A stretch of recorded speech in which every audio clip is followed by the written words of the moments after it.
The stats are sobering. Over 106,000 men, women, and children are on the National Transplant waiting list. 17 people die each day waiting for an organ transplant.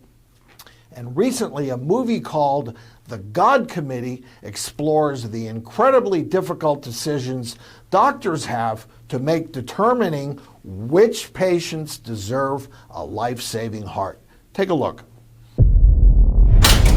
The donor is an 18-year-old boy from Buffalo. We can't waste a heart. It has to be beating by 11 a.m. We need to be prepping someone by 9:30, the latest. Talk about getting thrown into the fire on your first day. And sort through the matches, make a decision. Our first patient is Janet Pike. You want Walter to have the heart. Walter has the right disposition. Third match is Trip Granger. His father's Emmett Granger, Granger Venture Partners. When I heard about that heart, I couldn't help but think that God was looking after us. We can agree to disagree. $25 million? We picked Trip, and we're saving much more than one patient.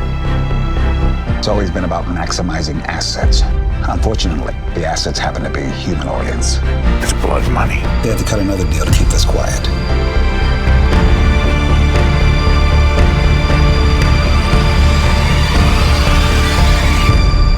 Dr. Taylor, you're the decider.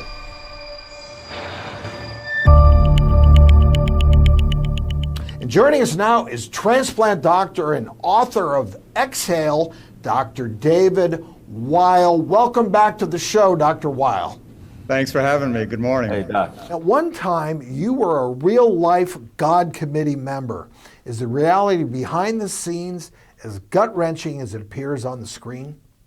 Yeah, it's actually pretty close. You know, we grappled with the same issues that you see in the movie, whether it's psychosocial issues or issues of privilege and access. I don't know that they were all compressed into one day like in the movie, but they're really the same issues about bringing our own value system to the selection process. So I thought it was actually pretty accurate. Dr. Weill, tell us why you chose to become a transplant doctor. Well, when I was an intern, just a few hours out of medical school, I was at Parkland Hospital in Dallas, and one of the upper-level residents on the kidney transplant service got sick, and they needed somebody to volunteer for a month, and of course I volunteered. And the first night I was on the service, the team did a kidney transplant on a gentleman that hadn't urinated in 11 years, and they did the transplant operation, and I was in charge of taking care of him overnight, and suddenly he started urinating, and I couldn't believe it. It was like a jolt of transplant lightning went right through me, and I was hooked. It's truly the gift of life. And to be there in that moment, I can see why that was so special for you, Dr. Weill. Now, Dr. Weill, for all of us who don't know, break it down for us. What are the basic steps involved to qualify for a transplant? Sure. Basically, you need the first step, which is a referral to a transplant center. And then we at the center look over the medical records and determine whether or not we should have that person come for a full evaluation, which takes about 3 days. That's a lot of testing. It's a head-to-toe look at a patient with a psychosocial evaluation. And then when we gather that information up, that's when the committee comes in, and we bring that information to the committee and then determine whether or not somebody should go on a waiting list or not. Well, that being said, there's a committee, it's a team. So tell us more about the real-life characters that make up a committee like this, and how does it work?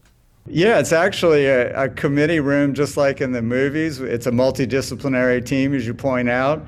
The doctors do have the loudest voices in the room, certainly, but not the only voices. And we actually debate, argue, cajole one another, convince. And it really is a back and forth process. And it was probably the most intense part of what we did, is that weekly meeting that I participated in for 25 years, picking candidates for the transplant list.